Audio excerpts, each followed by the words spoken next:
Oke, sudah muncul, silakan. Baik, assalamualaikum warahmatullahi wabarakatuh. Eh,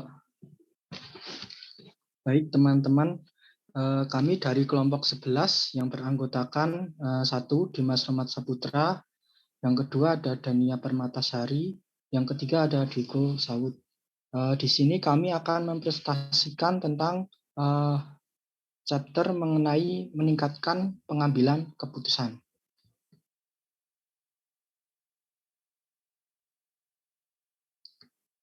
Baik, yang pertama, apa saja jenis keputusan yang berbeda dan bagaimana proses pengambilan keputusan bekerja.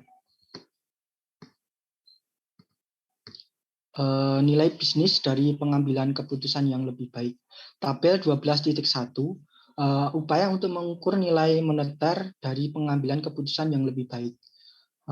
Untuk perusahaan manufaktur kecil di Inggris dengan pendapatan tahunan 280 juta dan 140 karyawan, perusahaan telah mengidentifikasikan sejumlah keputusan kunci di mana investasi sistem baru dapat meningkatkan kualitas pengambilan keputusan.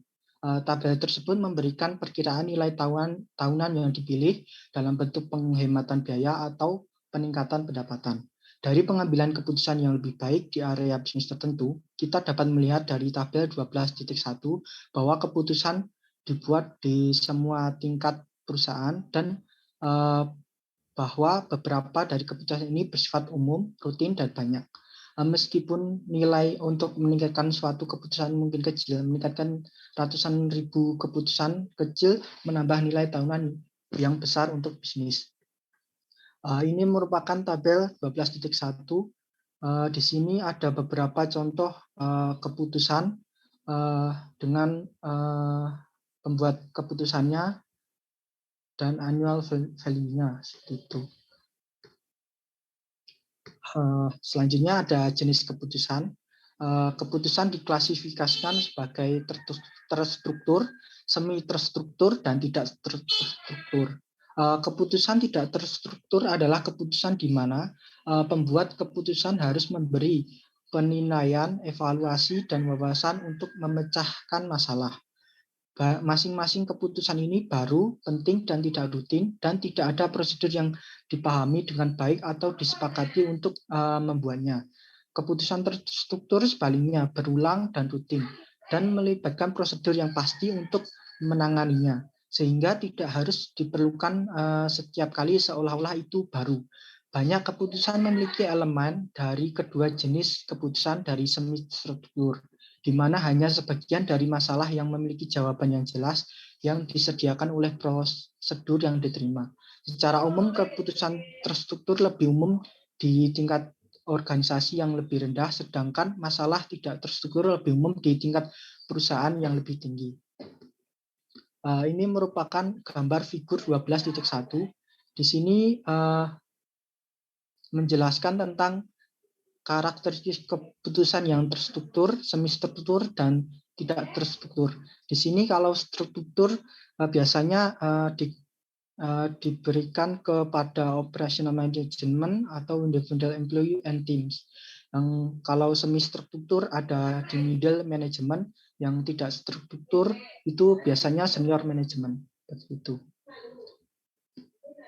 Selanjutnya proses pengambilan keputusan. Membuat keputusan adalah proses multi-step. Menurut Simon 1960 menggambarkan 4 tahapan yang berbeda dalam pengambilan keputusan, yaitu kecerdasan, desain, pilihan, dan implementasi. Intelijen terdiri dari menemukan, mengidentifikasi, dan memahami masalah yang terjadi dalam organisasi. Mengapa masalah itu ada, di mana, dan apa pengaruhnya terhadap perusahaan. Desain melihat mengidentifikasi dan mengeksplorasi berbagai solusi untuk masalah. Pilihan terdiri dari memilih di antara alternatif solusi. Implementasi melibatkan membuat alternatif yang dipilih bekerja dan terus memantau beberapa baik solusi tersebut bekerja. Ini merupakan gambar figur 12.2. Di sini menjelaskan tentang proses dalam pengambilan keputusan dari mengintelijensi, mendesain, terus choice dan implementasi seperti itu. Baik, untuk selanjutnya ada bagian kedua di sini bagaimana sistem informasi mendukung aktivitas manajer dan pengambilan keputusan manajemen. Peran manajerial. Manajer memainkan peran kunci dalam organisasi.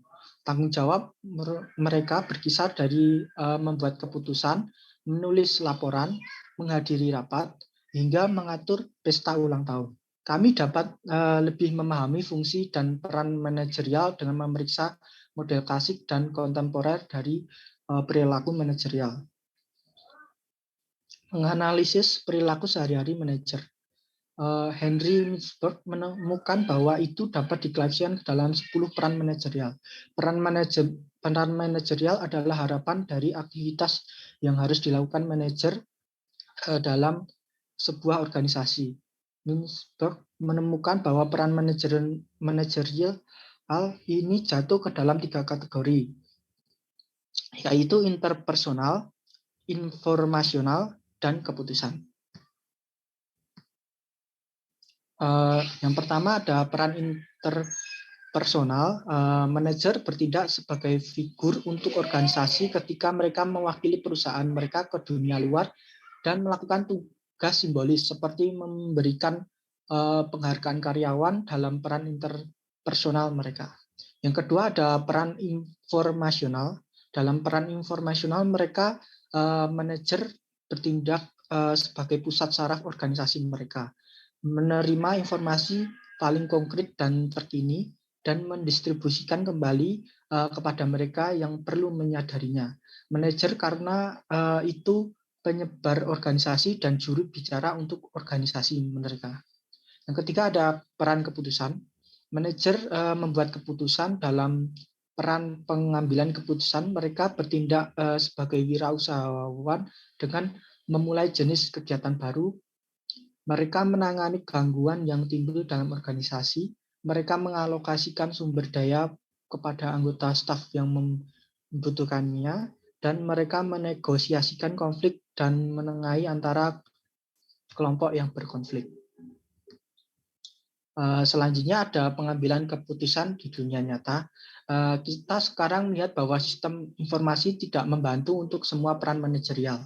Dan dalam peran manajerial, di mana sistem informasi dapat meningkatkan keputusan. Investasi dalam teknologi informasi tidak selalu menghasilkan hasil yang positif. Ada 3 alasan utama, yaitu ada kualitas informasi, ada filter manajemen, dan budaya organisasi. Yang pertama ada kualitas informasi. Jika kualitas sistem informasi tidak memenuhi kriteria kualitas ini, pengambilan keputusan akan terganggu. Database dan file perusahaan memiliki berbagai tingkat ketidakakuratan dan ketidaklengkapan, yang pada gilirannya akan menurunkan kualitas pengambilan keputusan.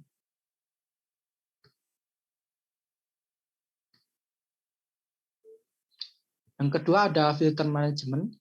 Bahkan dengan informasi yang akurat dan tepat, manajer sering membuat keputusan yang buruk. Manajer seperti semua manusia menyerap informasi melalui serangkaian filter untuk memahami dunia di sekitar mereka. Ilmuwan kognitif, ekonom perilaku, dan baru-baru ini ahli ekonomi saraf telah menemukan bahwa manajer seperti manusia lainnya, buruk dalam menilai resiko, menghindari resiko, memahami pola di mana tidak ada, dan membuat keputusan berdasarkan intuisi, perasaan, dan pembingkaian resiko. Masalah yang bertentangan dengan data empiris. Ini menurut Kahneman tahun 2011 dan Tversky dan Kahneman tahun 1986. Yang ketiga ada inersia dan politik organisasi. Organisasi adalah birokrasi dengan kemampuan dan kompetensi terbatas untuk bertindak tegas. Ketika lingkungan berubah dan bisnis perlu mengadopsi model bisnis baru untuk bertahan, kekuatan kuat dan organisasi menolak membuat keputusan yang menyerukan perubahan besar. Keputusan yang diambil oleh perusahaan sering kali mewakili keseimbangan berbagai kelompok kepentingan perusahaan daripada solusi terbaik untuk masalah tersebut.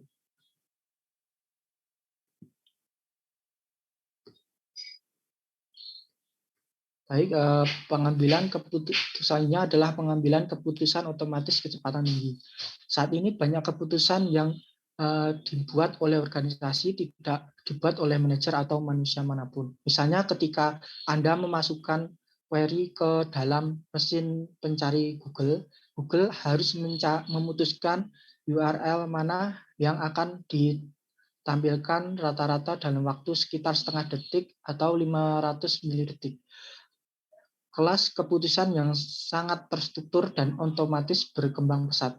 Apa yang memungkinkan pengambilan keputusan berkecepatan tinggi otomatis semacam ini adalah algoritma komputer yang secara tepat menentukan langkah-langkah yang harus diikuti untuk menghasilkan keputusan, basis data yang sangat besar, prosesor berkecepatan yang sangat tinggi, dan perangkat lunak yang dioptimalkan untuk tugas tersebut. Dalam situasi ini, manusia atau termasuk manajer dieliminasi dari rantai keputusan karena mereka terlalu lambat. Baik, selanjutnya akan dijelaskan oleh teman saya. Selanjutnya yaitu bagian 3, bagaimana intelijen bisnis dan analitik bisnis mendukung pengambilan keputusan. Next. Apa itu intelijen bisnis? Bisnis intelijen adalah istilah yang digunakan oleh vendor perangkat keras dan perangkat lunak serta konsultan teknologi informasi untuk menggambarkan infrastruktur pergudangan, pengintegrasian, pelaporan, dan analisis data yang berasal dari lingkungan bisnis termasuk data besar. Infrastruktur yayasan mengumpulkan, menyimpan, dan membersihkan dan membuat informasi yang relevan tersedia bagi para manajer. Analisis bisnis juga merupakan istilah yang ditentukan vendor yang lebih berfokus pada alat dan teknik untuk menganalisis dan memahami data. Next.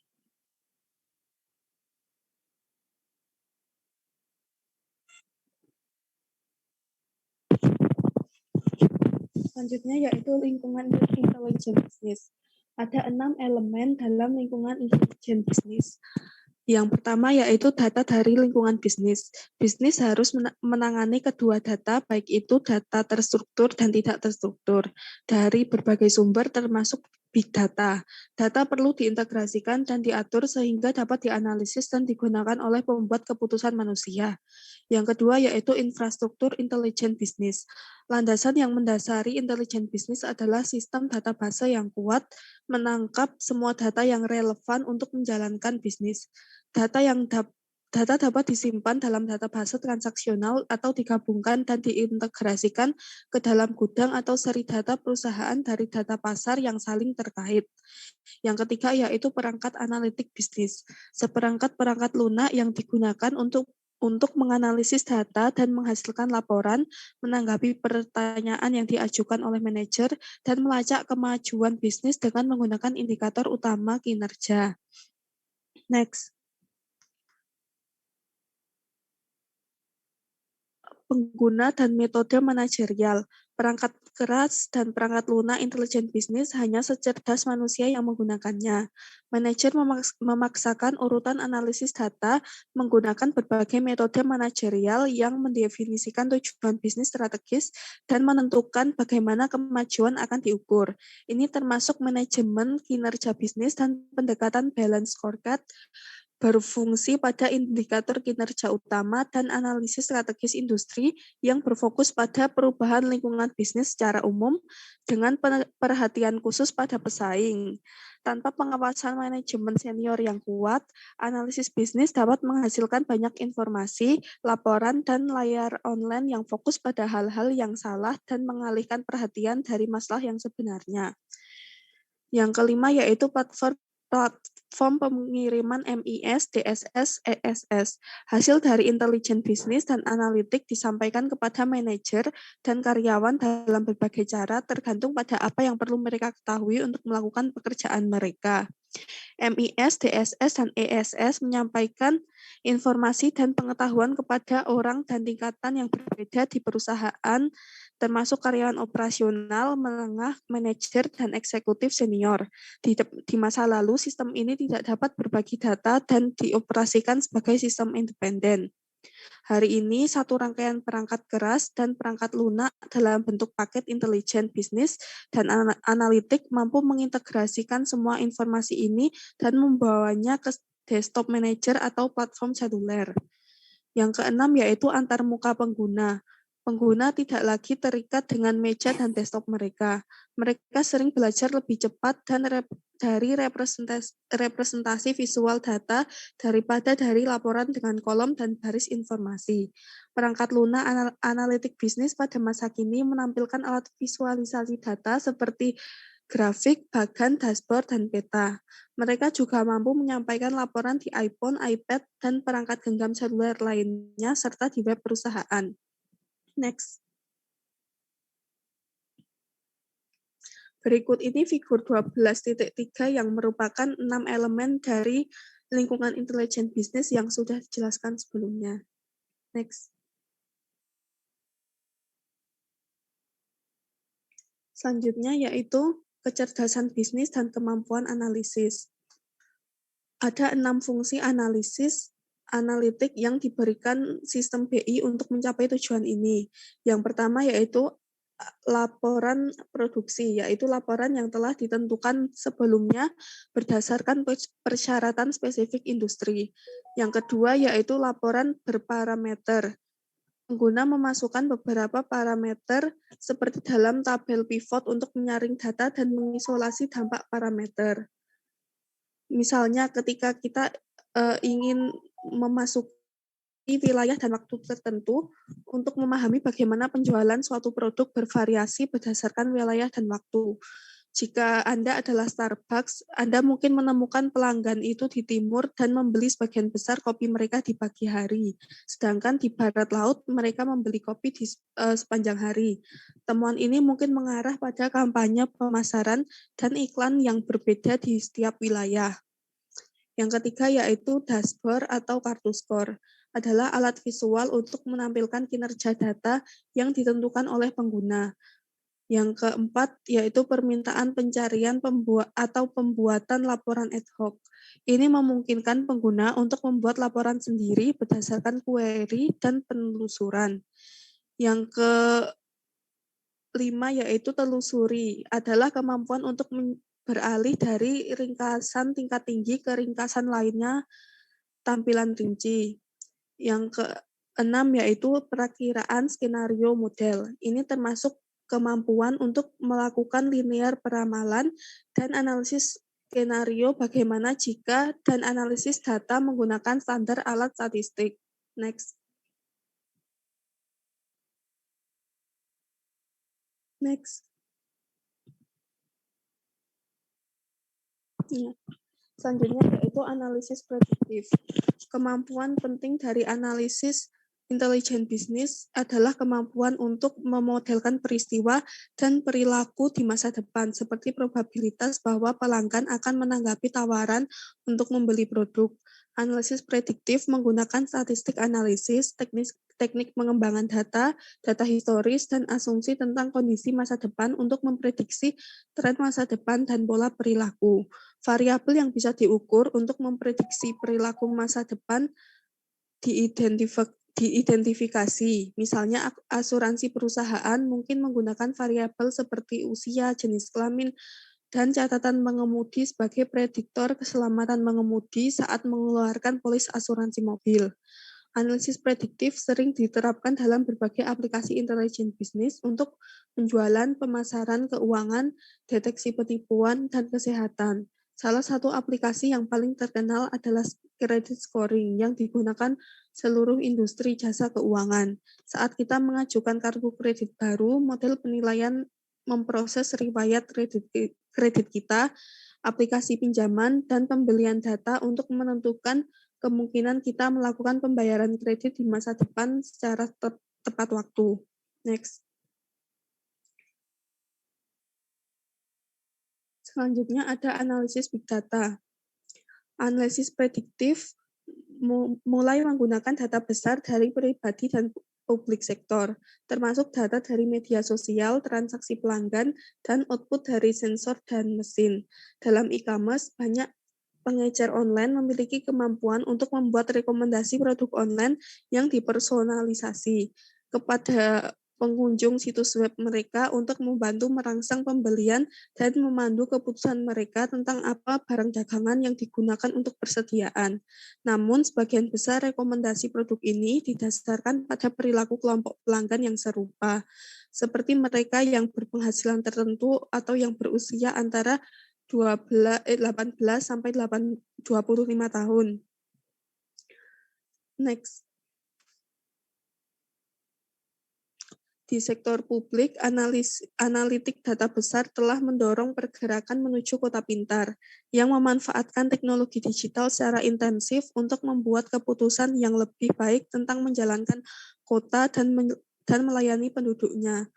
Publik pembukuan telah menghasilkan gudang yang penuh dengan transfer seperti catatan pajak, pengajuan perusahaan, audit kepatuhan lingkungan, inspeksi restoran, laporan pemeliharaan gedung, penilaian angkutan massal, data kejahatan, kesehatan statistik departemen, catatan pendidikan publik, ulasan utilitas, dan banyak lagi. Kota menambahkan lebih banyak data yang ditangkap melalui sensor data lokasi dari ponsel dan aplikasi ponsel cerdas yang ditargetkan. Program pemodelan prediktif sekarang menginformasikan kebijakan publik tentang manajemen utilitas, operasi transportasi, pemberian layanan kesehatan, dan keselamatan publik. Terlebih lagi, kemampuannya untuk mengevaluasi bagaimana perubahan dalam satu layanan memengaruhi operasi dan penyampaian layanan lain, memungkinkan pemecahan masalah holistik yang hanya bisa diimpikan satu generasi lalu. Next. Selanjutnya yaitu intelijen, operasional, dan analisis. Banyak keputusan berkaitan dengan bagaimana menjalankan bisnis sehari-hari, termasuk keputusan operasional, dan jenis pemantauan aktivitas bisnis ini disebut juga sebagai intelijen operasional. Perangkat lunak untuk intelijen operasional dan analitik memungkinkan organisasi untuk menganalisis aliran data besar saat dihasilkan secara real-time. Perusahaan dapat menyetel peringatan pemicu pada acara atau memasukkannya ke dalam dashboard langsung untuk membantu manajer mengambil keputusan. Contoh operasional intelijen adalah penggunaan data yang dihasilkan oleh sensor di kereta api dan peralatan oleh SNCF yang mengoperasikan layanan kereta api Prancis termasuk jaringan kereta api berkecepatan tinggi di Prancis. Jaringan kereta api terdiri dari sekitar 32.000 rute dan sekitar 14.000 kereta berjalan setiap hari. Sensor memantau data tentang kecepatan kerja, fungsi mesin dan gerbong, dan kondisi lintasan. SNCF mampu menganalisis data ini untuk mengurangi kegagalan dan meningkatkan keandalan kereta api, sinyal, dan trek. Insinyur dapat terhubung ke kereta berjalan secara real-time, memungkinkan perusahaan untuk mengetahui apakah suatu komponen kemungkinan besar akan gagal yang dapat menyebabkan kereta tidak dapat digunakan. Contoh lain dari intelijen operasional adalah penggunaan data real-time di Pesta Olahraga Asia Tenggara atau SEA ke-28 yang diadakan di Singapura pada tahun 2015. Seperti yang dijelaskan dalam sesi interaktif tentang teknologi. Kasus ini juga melihat penggunaan big analysis data di SEA Games. Next. Selanjutnya yaitu analisis lokasi dan SIG. Data dan keputusan juga didasarkan pada lokasi. Analisis BI mencakup analisis lokasi, kemampuan untuk memperoleh wawasan bisnis dari komponen data lokasi atau geografis, termasuk data dari lokasi ponsel, output dari sensor atau perangkat, pemindaian, dan data dari peta. Analisis lokasi akan membantu perusahaan melihat dan mengukur pemadaman dan biaya terkait dengan lokasi pelanggan, untuk membantu memprioritaskan pemasaran, peningkatan sistem, dan pelanggan upaya pelayanan. Data dan keputusan juga didasarkan pada data lokasi. Analisis BI mencakup analisis lokasi, kemampuan untuk memperoleh wawasan bisnis dari komponen data lokasi. Sebagai contoh, analitik lokasi akan dapat membantu pemasar menentukan orang mana yang akan ditargetkan dengan iklan seluler tentang restoran dan toko terdekat atau dampaknya iklan seluler pada kunjungan di toko. Sistem informasi geografis menyediakan alat untuk membantu pengambilan keputusan memvisualisasikan masalah yang mendapat manfaat dari pemetaan. Perangkat lunak GIS mengikat data lokasi tentang distribusi orang atau sumber daya lain ke titik, garis, dan daerah pada peta. Beberapa GIS memiliki kemampuan pemodelan untuk mengubah data dan secara otomatis merevisi skenario bisnis. GIS dapat menginformasi untuk membantu pemerintah negara bagian dan lokal menghitung respon bencana alam dan keadaan darurat lainnya untuk membantu bank mengidentifikasi lokasi terbaik untuk cabang atau terminal ATM baru atau untuk membantu pasukan polisi menentukan lokasi dengan insiden kejahatan tertinggi. Selanjutnya akan disampaikan oleh teman saya.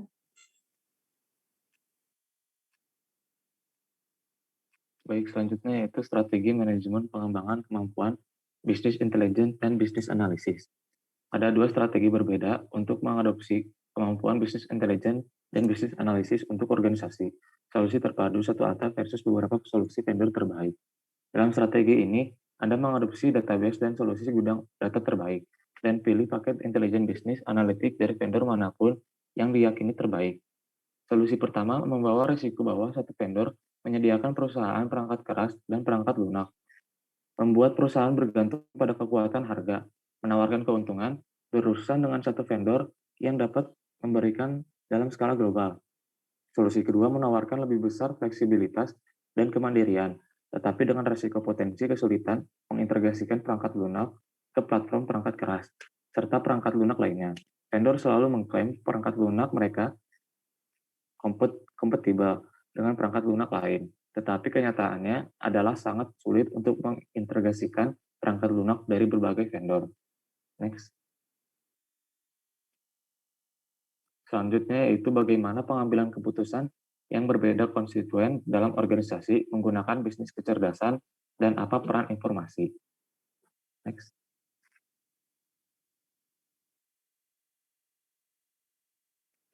Pendukung keputusan untuk operasional dan menengah pengelolaan manajemen. Operasional dan menengah umumnya dibebankan dengan pemantauan kinerja aspek-aspek kunci bisnis, mulai dari waktu henti mesin, di lantai pabrik, hingga penjualan harian atau bahkan per jam di waralaba, makanan di situs web perusahaan. Sebagian besar keputusan ini manajer membuat cukup terstruktur.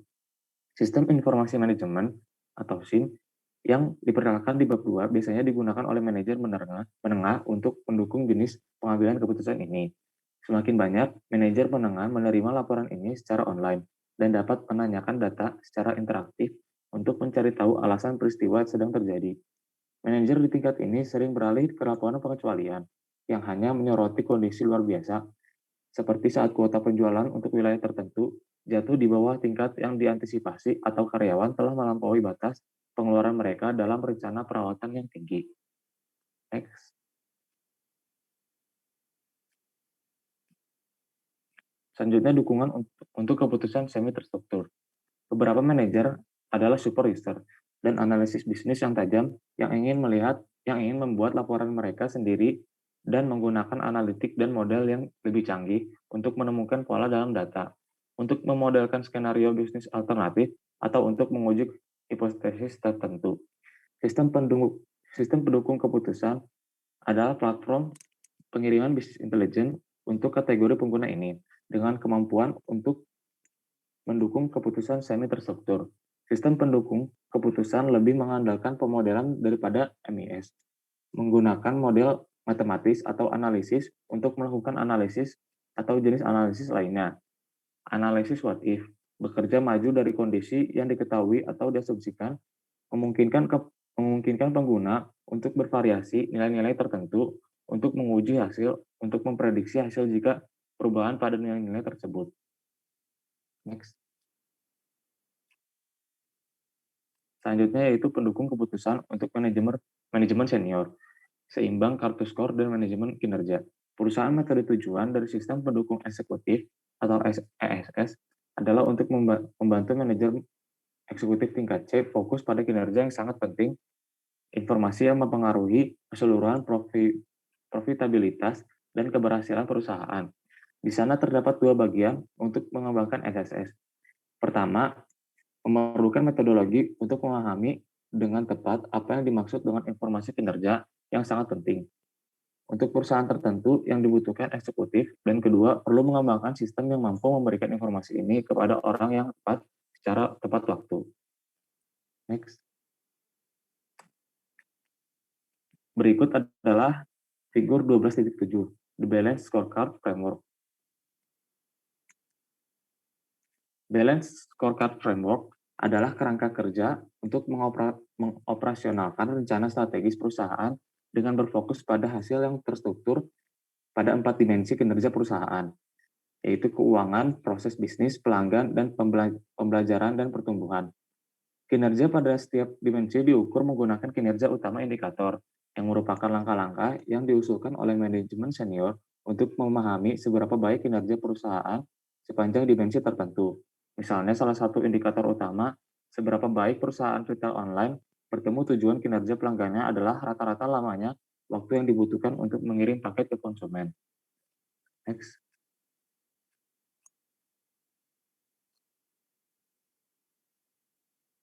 Selanjutnya yaitu Group Decision Support System atau GDSS. Sistem pendukung keputusan kelompok atau GDSS adalah sistem berbasis komputer interaktif yang memfasilitasi pemecahan masalah yang tidak terstruktur oleh sekelompok pengambil keputusan yang bekerja bersama sebagai sebuah kelompok dalam satu kelompok lokasi atau di lokasi yang berbeda.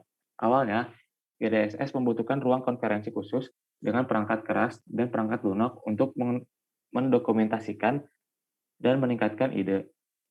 Kemampuan GDSS telah berkembang seiring dengan kekuatan PC desktop, ledakan komputasi seluler, dan ekspansi bandwidth yang cepat pada Wi-Fi dan jaringan seluler.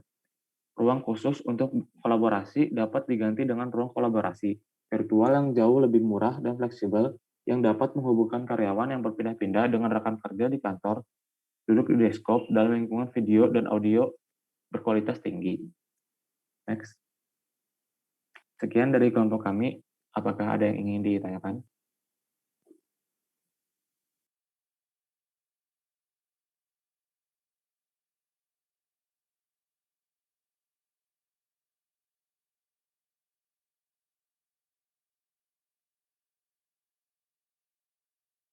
Baik, terima kasih pada kelompok 11.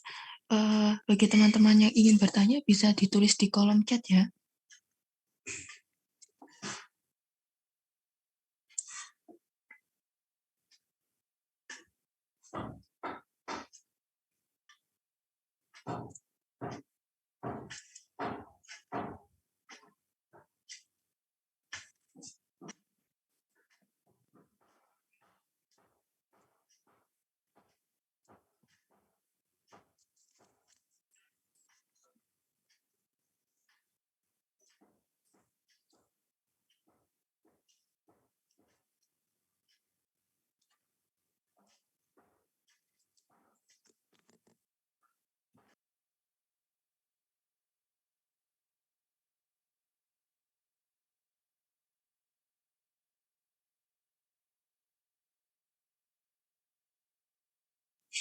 Oke, baik, hanya ada satu penanya. Silahkan, mau didiskusikan dulu. Baik, Bu. Kami diskusikan dulu ya, Bu.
Baik, izin ya Bu Mega buat menjawab pertanyaan dari Mbak Muslihatun.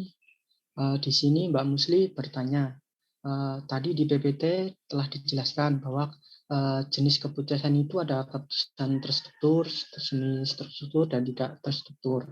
Terus mengapa keputusan terstruktur lebih umum di tingkat organisasi yang lebih rendah dibandingkan dengan perusahaan yang lebih tinggi yang keputusannya tidak terstruktur? Di sini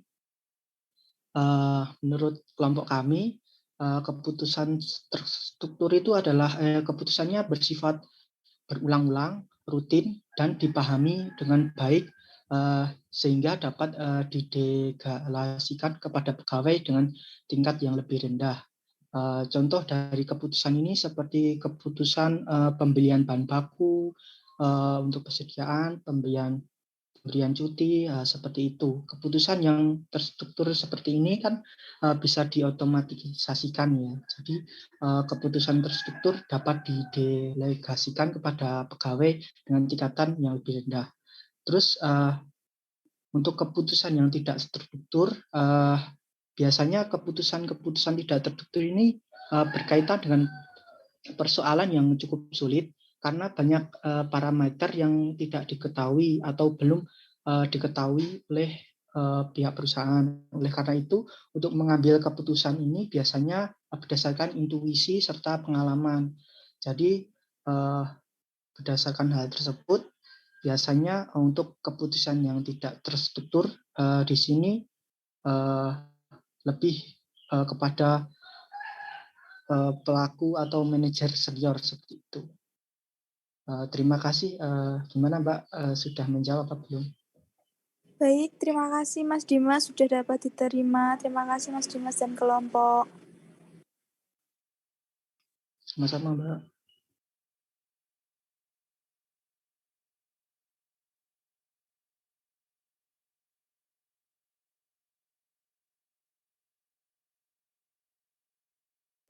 Baik, apakah ada pertanyaan lagi? Tidak, cukup? Baik, saya share screen sebentar ya.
Materi hari ini tentang pembuatan keputusan. Nah, yang pertama,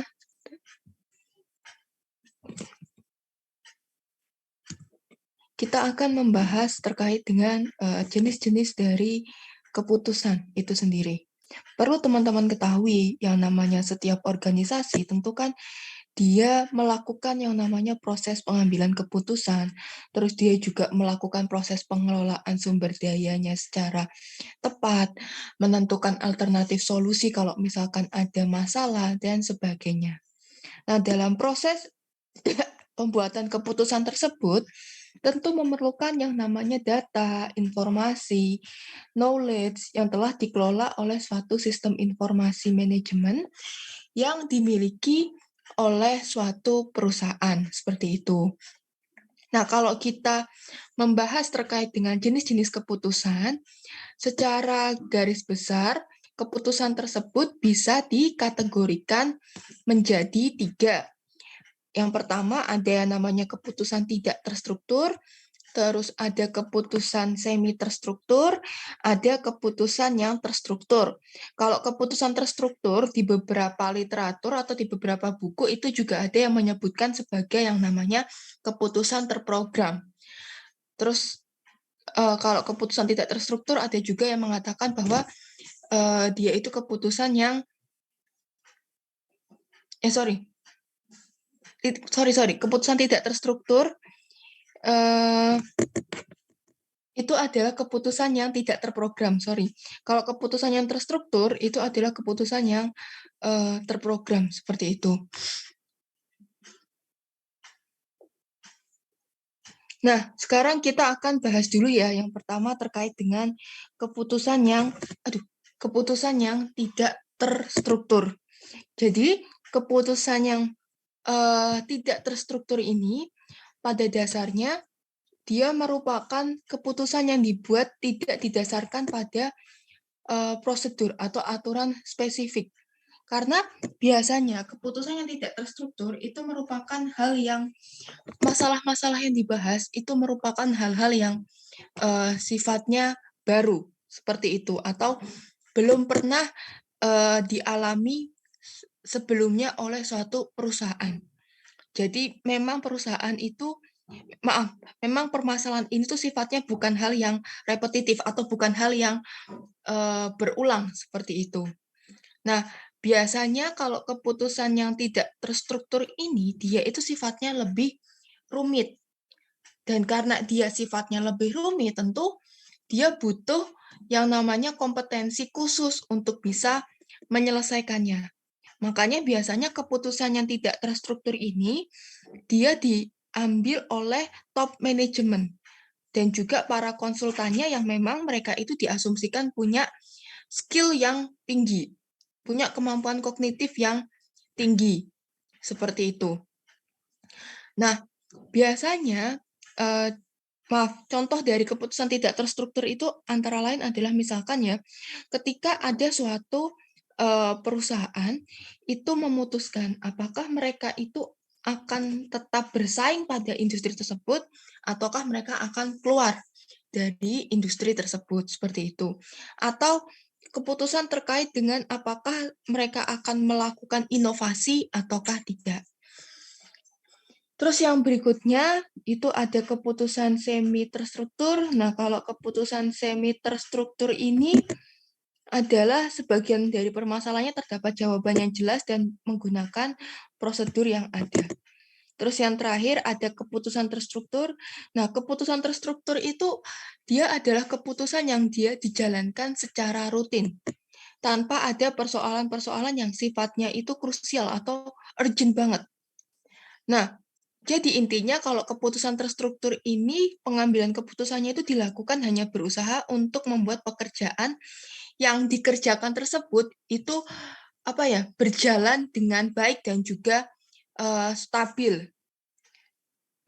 Nah, keputusan terstruktur ini biasanya sudah ada aturan pedoman atau SOP yang jelas. Makanya dia bisa diselesaikan oleh si manajemen tingkat rendah seperti itu.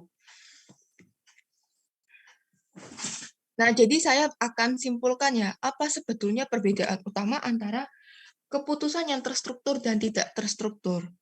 Kita bahas dari segi karakternya. Kalau terstruktur tentu halnya sifat pekerjaannya itu bersifat rutin atau bersifat berulang-ulang. Kalau keputusannya tidak terstruktur itu biasanya hal yang baru, tidak berulang, jarang terjadi.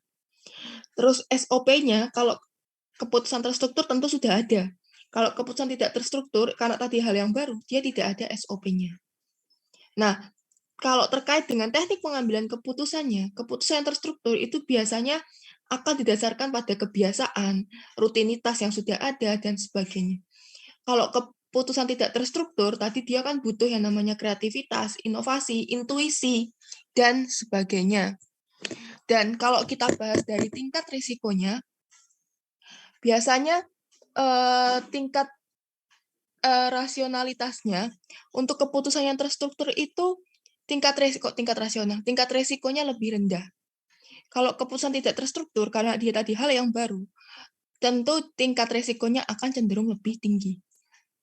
Dan kalau terkait dengan rasional atau tidak rasionalnya, biasanya keputusan terstruktur itu cenderung dia lebih rasional dan lebih mudah untuk diramalkan. Contohnya adalah kayak misalkan penjualan dan sebagainya. Itu kan hal yang sifatnya repetitif ya atau berulang. Dan kalau keputusan tidak terstruktur itu cenderung sulit diramalkan. Dan dia akan kayak bounded rationality atau terbatas pada rasionalitas yang dimiliki oleh masing-masing individu.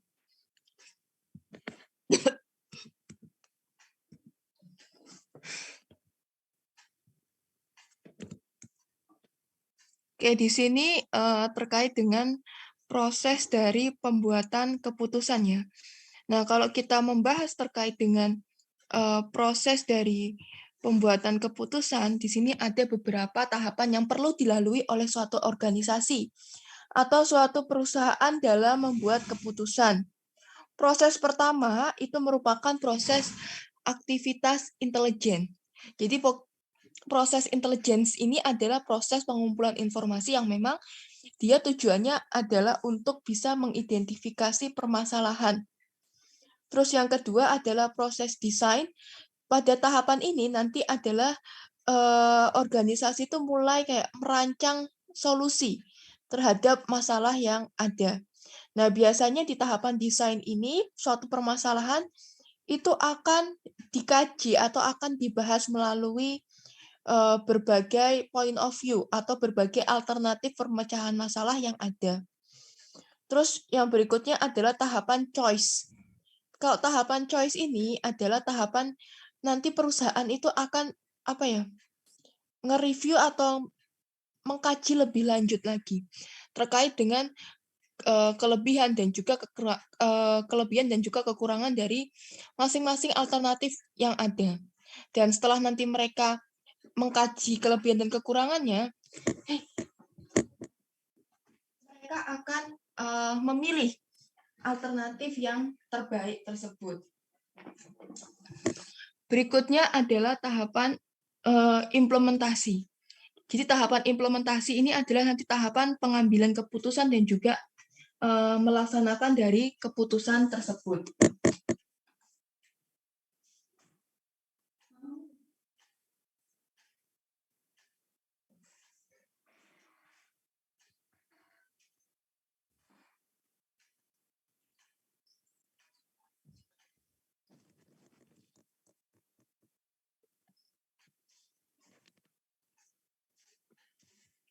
Berikutnya adalah alasan mengapa investasi pada teknologi informasi tidak selalu menghasilkan hasil yang positif. Oke, yang namanya suatu organisasi bisa jadi dia itu belum tentu kayak mendapatkan hasil yang setimpal atau sesuai dengan investasi teknologi informasi yang telah mereka lakukan. Hal tersebut tentu akan dipengaruhi oleh beberapa faktor ya. Contohnya adalah kayak kualitas informasi dalam pengambilan keputusan, terus juga selektivitas dari pihak manajemen dalam memilih informasi, atau juga ada yang namanya penolakan dari organisasi dalam merespon suatu perubahan. Nah, dalam proses pengambilan keputusan tersebut, tentu diperlukan masukan informasi atau input yang punya kualitas yang tinggi. Kalau teman-teman masih ingat ya di pertemuan minggu pertama, kalau nggak minggu kedua, untuk informasi yang berkualitas tinggi itu kan mencakup beberapa dimensi.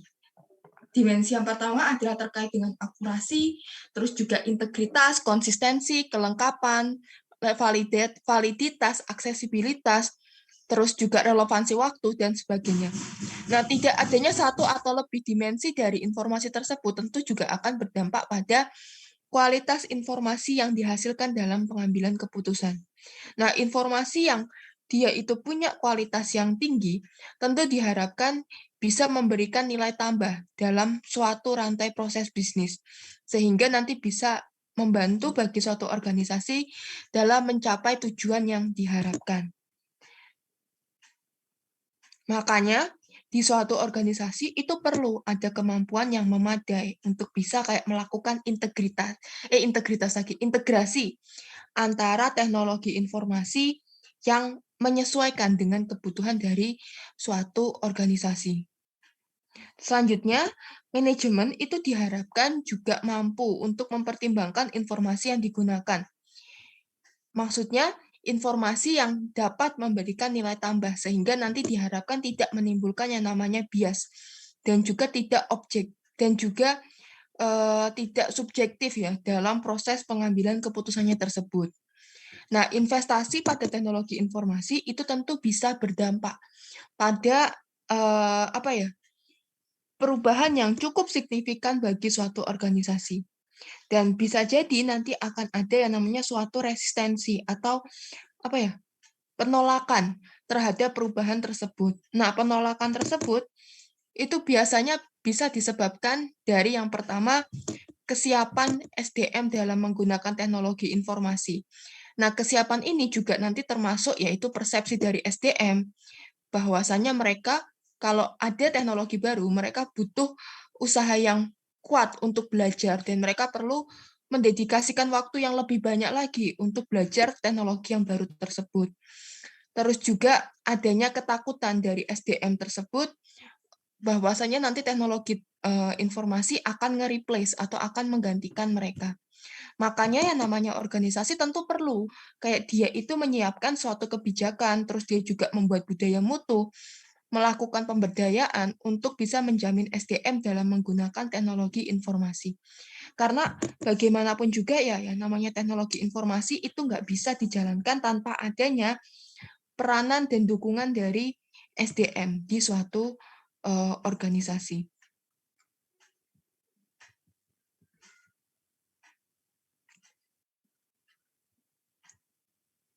Terus berikutnya adalah pembuatan keputusan otomatis yang berkecepatan tinggi. Jadi salah satu dimensi informasi yang berkualitas tinggi adalah terkait dengan yang namanya waktu. Nah, proses pengolahan data atau informasi yang cepat tentu merupakan bagian dari competitive advantage atau keunggulan kompetitif bagi suatu organisasi, karena dapat membantu untuk membuat suatu keputusan yang cepat. Kalau teman-teman tahu tadi keputusan terstruktur itu kan biasanya suatu keputusan yang memang dia itu sifatnya rutin dan dia akan mengikuti suatu prosedur atau dapat juga dibantu oleh algoritma komputer yang merupakan bagian dari teknologi informasi. Jadi algoritma itu adalah urutan atau langkah logis yang digunakan untuk bisa menyelesaikan suatu masalah.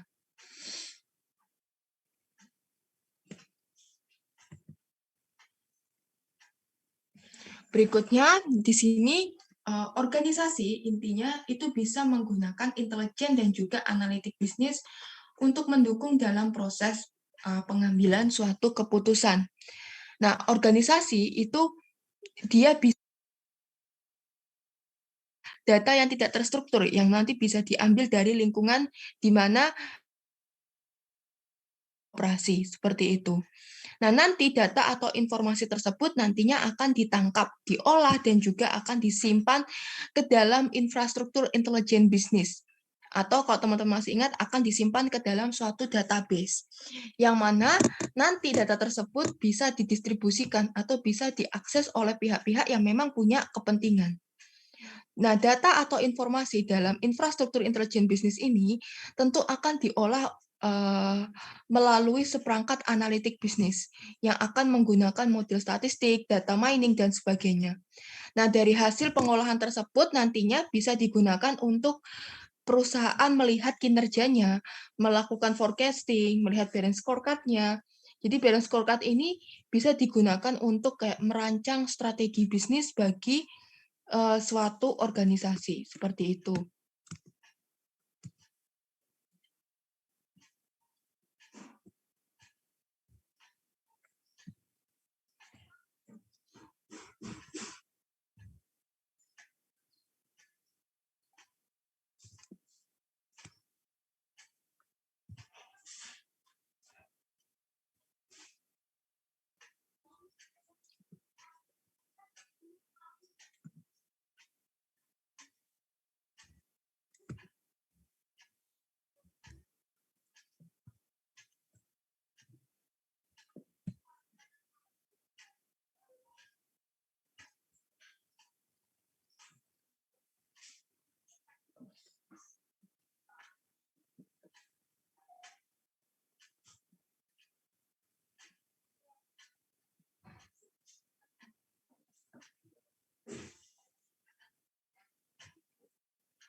Baik, yang berikutnya ada sistem pendukung keputusan. Jadi sistem pendukung keputusan ini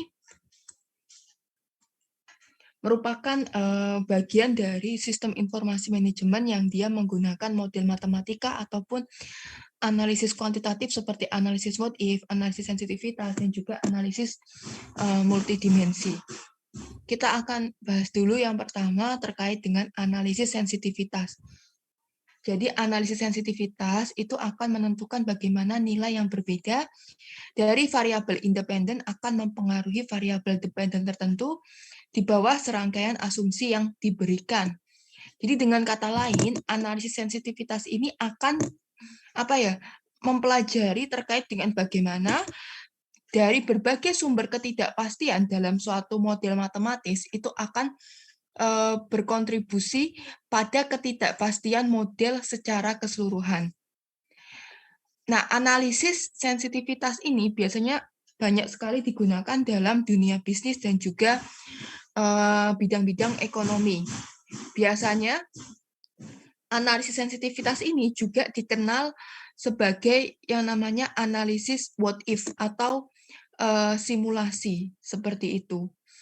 Nah, analisis sensitivitas ini salah satu contoh implementasinya adalah dia bisa digunakan untuk membuat prediksi ya terkait dengan harga saham dari suatu perusahaan.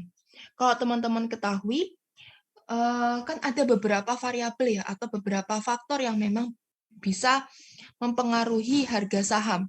Contohnya adalah kayak pendapatan dari perusahaan, jumlah saham yang beredar, debt to equity ratio, terus juga jumlah pesaing dalam industri, dan sebagainya. Nah, analisis yang digunakan untuk prediksi harga saham tersebut itu ke depannya dengan menggunakan analisis sensitivitas ini bisa disempurnakan lagi untuk membuat misalkan prediksi prediksi tentang harga saham di masa yang akan datang dengan menambahkan variabel-variabel lain selain yang disebutkan tadi, seperti itu. Jadi intinya analisis sensitivitas ini sangat membantu bagi perusahaan untuk melakukan forecasting, untuk melakukan peramalan dengan menggunakan data historis yang telah mereka miliki. Terus berikutnya di sini ada yang namanya analisis multidimensi. Jadi kalau analisis multidimensi ini intinya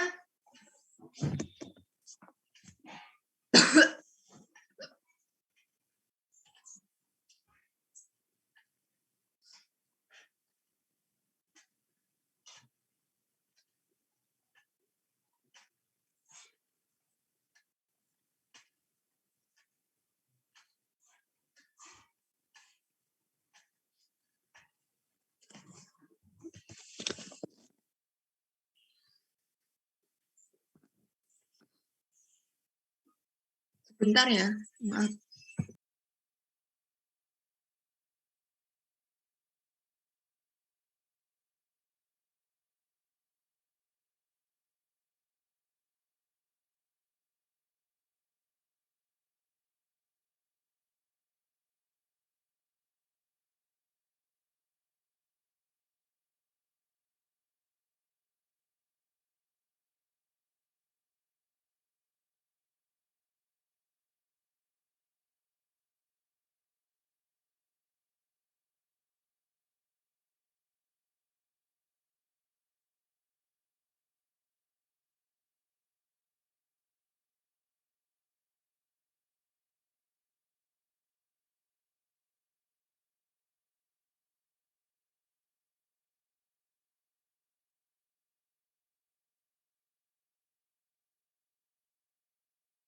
Intinya pada analisis ini, dia akan menggunakan lebih dari satu dimensi atau menggunakan lebih dari satu kategori informasi untuk kayak melihat suatu kecenderungan atau melihat suatu korelasi. Seperti itu. Nah, jadi intinya pada analisis multidimensi ini nanti akan memungkinkan bagi suatu perusahaan untuk menilai data perusahaan yang mereka miliki dari berbagai sudut pandang seperti itu. Nah, terus bagaimana analisis multidimensi ini bisa membantu perusahaan? Kalau teman-teman ketahui yang namanya pasar, di mana suatu perusahaan tersebut itu bersaing, kan saat ini menjadi lebih kompetitif. Dan beberapa perusahaan tentu mereka akan mencari solusi yang tepat agar mereka bisa memastikan bahwa proses pengambilan keputusan yang mereka buat itu akurat dan juga perencanaan yang mereka buat itu juga sudah efisien. Nah, untuk memastikan hal tersebut, tentu perusahaan butuh yang namanya teknik atau alat yang akan memungkinkan bagi mereka memiliki pandangan yang lebih clear lagi tentang situasi nyata yang dihadapi oleh perusahaan. Makanya, penggunaan analisis multidimensi ini akan sangat membantu bagi perusahaan untuk melakukan analisis tersebut. Karena tadi di awal disebutkan bahwasanya analisis multidimensi ini dia kan melihat data perusahaan dari berbagai sudut pandang. Dan analisis multidimensi ini dia bisa memberikan pandangan yang lebih clear dan juga lebih objektif lagi pada situasi yang dihadapi oleh suatu perusahaan seperti itu. Terus yang berikutnya, di sini ada ISS atau Executive Support System. Jadi kalau teman-teman masih ingat ya, di pertemuan 6 atau pertemuan ke-7 ya, Executive Support System itu intinya merupakan sistem informasi yang dia memberikan informasi kinerja perusahaan kepada manajerial paling atas, sehingga dapat menentukan strategi untuk pengembangan organisasinya. Nah, informasi kinerja organisasi tentu kan diukur dari beberapa dimensi ya, contohnya dimensi keuangan, proses bisnis, konsumen, tingkat pertumbuhan dari perusahaan, dan sebagainya. Nah, masing-masing dimensi ini tentu ada yang namanya KPI-nya atau Key Performance Indicator-nya. Nah, balik lagi ke ISS. ISS itu kan sebetulnya dia kayak perangkat lunak yang nantinya dipakai sama perusahaan yang punya informasi terkait bisnis. Dan nanti ISS ini sesuai namanya ya, Executive Support System. Dia akan memungkinkan pihak manajemen puncak untuk mengambil suatu keputusan yang lebih baik lagi bagi kepentingan suatu perusahaan. Seperti itu. Nah, ISS ini selain dia itu menyediakan akses yang cepat ke suatu data, dia juga akan membantu untuk bisa menganalisis data secara sistematis dan membantu perusahaan untuk bisa melakukan perkiraan bagi kondisi di masa yang akan datang. Jadi intinya beberapa keunggulan dari penggunaan ISS ini antara lain yang pertama adalah adanya peningkatan efisiensi bagi perusahaan, peningkatan kontrol organisasi, keunggulan kompetitif, dan sebagainya. Yang terakhir,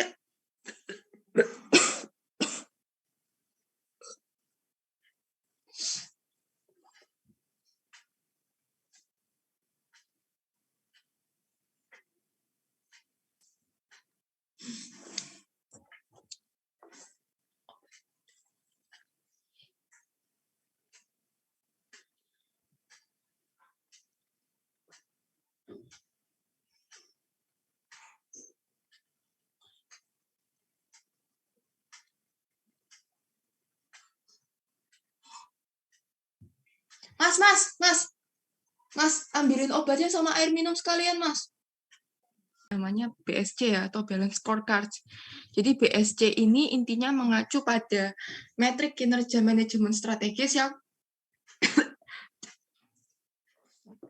yang digunakan untuk mengidentifikasi dan juga meningkatkan berbagai fungsi bisnis internal dan juga fungsi bisnis secara eksternal yang nantinya akan dihasilkan oleh suatu perusahaan. Nah, pada Balance Scorecard ini intinya dia merupakan suatu alat manajemen ya yang digunakan untuk membantu mengidentifikasi indikator kinerja, mengukur kinerja, mengembangkan atau meningkatkan dan mengendalikan fungsi bisnis dan sebagainya. Implementasi dari Balance Scorecard ini diharapkan bisa memberikan masukan kepada pihak manajemen untuk bisa membantu menentukan strategi untuk mencapai tujuan dari suatu organisasi seperti itu. Nah, pada Balance Scorecard ini, teman-teman, proses pengumpulan data itu akan sangat penting. Karena data tersebut tentu akan membantu untuk bisa memberikan hasil kuantitatif yang lebih baik lagi kepada manajer dan eksekutif untuk bisa menafsirkan atau mentransformasikannya menjadi suatu informasi yang berguna bagi suatu organisasi.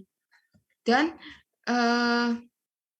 di sini, teman-teman, pada Balance Scorecard ini bisa dilihat dari berbagai perspektif. Perspektif yang pertama adalah perspektif keuangan. Kalau perspektif keuangan ini intinya adalah perspektif dari sudut pandangnya para pemegang saham suatu perusahaan. Terus yang kedua itu ada pelanggan. Jadi kalau perspektif pelanggan ini intinya apa sih sebetulnya yang pelanggan itu rasakan terhadap pelayanan yang diberikan oleh perusahaan Anda. Terus juga ada yang namanya perspektif dari proses bisnis. Kalau perspektif proses bisnis ini adalah terkait dengan proses utama yang perusahaan Anda lakukan atau perusahaan Anda perbuat untuk bisa memenuhi dan juga melampaui persyaratan dari pelanggan dan juga para pemegang saham. Terus yang selanjutnya adalah learning and growth.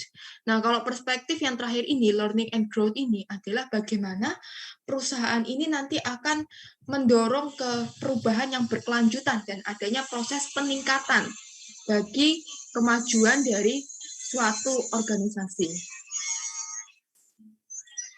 Nah, apa sebetulnya manfaat dari Balance Scorecard?